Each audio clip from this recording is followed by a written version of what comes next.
part of the incarnation. The biggest challenge in implementing accountability, transparency, and evaluation in the church could be the culture. There is always this saying, we have been always doing things like this. I am Father Laurianus Banyuzukwabo of the Chierici Regolari Minori, called Padre Caracciolini, also in the state in India called Adorno Fathers. I am originally from the Democratic Republic of Congo, and I am the General Bursar of the congregation. I stay in the Diocese of Aversa in the south of Italy, also as a diocesan chaplain for refugees and migrants.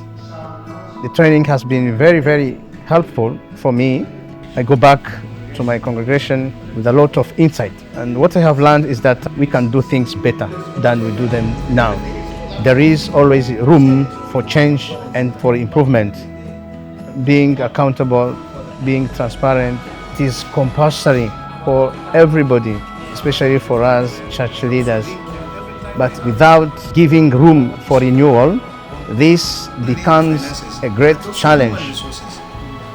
Our structures ought to be flexible and have space for lay people, experts, who could assist us in improving the way we do things. So the first problem is the change of mentality, change of the culture.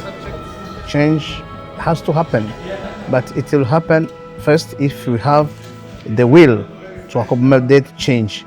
And then we can be also patient about the steps, because there are steps to be followed, steps that will lead us to the total change.